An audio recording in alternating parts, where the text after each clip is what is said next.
പ്രിയമുള്ള മുഅ്മിനീങ്ങളെ, നമുക്കൊരു സംശയം വരും, എന്തിനാണ് അള്ളാഹുവിനെ ഹംദ് പറയുന്നത്? നമ്മളൊരു പരീക്ഷയ്ക്ക് നല്ല പഠിച്ച് ഉറക്കമുളച്ചിരുന്ന് പഠിച്ച് ട്യൂഷന് പോയി പൈസ കൊടുത്ത് കഷ്ടപ്പെട്ടിരുന്ന് പഠിച്ച് ആ പരീക്ഷയ്ക്ക് നമ്മൾ ജയിക്കുകയാണ്. നമ്മുടെ കഷ്ടപ്പാട് കൊണ്ട് നമ്മൾ ജയിച്ചു. ഇതിനെന്തിനാ അള്ളാഹുവിനെ ഹംദ് പറയുന്നത്? അല്ലെങ്കിൽ നമ്മുടെ വിയർപ്പൊഴുക്കി ശരീരത്തിൽ ഒരുപാട് ബുദ്ധിമുട്ടുകളും പ്രയാസങ്ങളും അനുഭവിച്ച് അന്യനാട്ടിലും നാട്ടിലും നിന്ന് കഷ്ടപ്പെട്ടുണ്ടാക്കി ഒരുപാട് സമ്പാദ്യങ്ങൾ ഉണ്ടാക്കി, ഇതിനെന്തിനാ അള്ളാഹുവിനെ ഹംദ് പറയുന്നത്? പ്രിയമുള്ള മുഅ്മിനീങ്ങളെ, നമ്മൾ മനസ്സിലാക്കണം,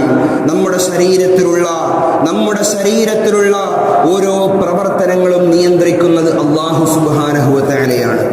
നമ്മൾ അള്ളാഹുവിനോട് ഹംദ് പറയേണ്ടത് എന്തിനാണെന്നുള്ള ചോദ്യം തന്നെ നിരർത്ഥകമാണ്. കാരണം നമ്മുടെ ശരീരത്തിൽ അല്ലാഹു സുബ്ഹാനഹു വ തആല നൽകിയ നമ്മുടെ മസ്തിഷ്കം, നമ്മുടെ തലച്ചോറ്, 1.3 കിലോഗ്രാം മാത്രമുള്ള നമ്മുടെ തലച്ചോറ്, 16 സെന്റിമീറ്റർ മാത്രം നീളമുള്ള ആ തലച്ചോറ് കൊണ്ട് എന്തൊക്കെയാ പ്രിയമുള്ളവരെ നമ്മൾ ഹിഫ്ള് ചെയ്ത് സംരക്ഷിച്ചു വെക്കുന്നത്? എന്തൊക്കെ നമ്മൾ മനഃപ്പാഠമാക്കി വെക്കുന്നു? നമ്മുടെ ഹൃദയത്തിന്റെ പ്രവർത്തനങ്ങളിലേക്കൊന്ന് കടന്നു പോവുകയാണ് എങ്കിൽ 7 ട്രില്യൺ കോശങ്ങളിലേക്ക് മുടങ്ങാതെ ഒഴുകുന്ന രക്തത്തിന്റെ വാഹകമാണ് ആ ഒരു ഹൃദയമെന്ന് ശാസ്ത്രലോകം അവിടുന്ന് പഠിപ്പിക്കുകയാണ്. ഒരു 24 മണിക്കൂറിൽ 1,00,000-ഓളം തവണയാണ് നമ്മുടെ ഹൃദയം അവിടുന്ന് ഇടിക്കുന്നത്. പ്രിയമുള്ള മുഅ്മിനീങ്ങളെ, ഒരു മനുഷ്യനെ സംബന്ധിച്ചിടത്തോളം 63 വയസ്സ് വരെ ജീവിക്കുന്ന ഒരു മനുഷ്യനെ സംബന്ധിച്ചിടത്തോളം ഏകദേശം 10,000 ഓയിൽ ടാങ്കിന് വഹിക്കാൻ സാധിക്കുന്ന രക്തമാണ് ഒരു മനുഷ്യന്റെ ഹാർട്ട് അവിടുന്ന് പ്രൊഡ്യൂസ് ചെയ്യുന്നതെന്ന് ശാസ്ത്രം അവിടുന്ന് പഠിപ്പിക്കുകയാണ്. ഖുർആൻ അവിടുന്ന് പഠിപ്പിക്കുന്നു. അള്ളാഹുവിനെ നിങ്ങൾക്ക് മനസ്സിലാക്കാൻ താല്പര്യമുണ്ടെങ്കിൽ നിങ്ങളുടെ സ്വന്തം ശരീരങ്ങൾ ആദ്യം നിങ്ങൾ മനസ്സിലാക്കിയാൽ മതി. പ്രിയമുള്ള മുഅ്മിനീങ്ങളെ, നമ്മുടെ കിഡ്നി, അതിന്റെ പ്രവർത്തനം എങ്ങനെയാണ്? ഒരു ദിവസം ഏകദേശം 185 ലിറ്ററോളം വരുന്ന രക്തത്തിനെയാണ് അത് ശുദ്ധിയാക്കുന്നത്. ഇതിനെ സംവിധാനിച്ചത് ആരാണ്? അള്ളാഹിന്റെ പരിശുദ്ധമാകുന്ന ഖുർആൻ അവിടുന്ന് പഠിപ്പിക്കുന്നു.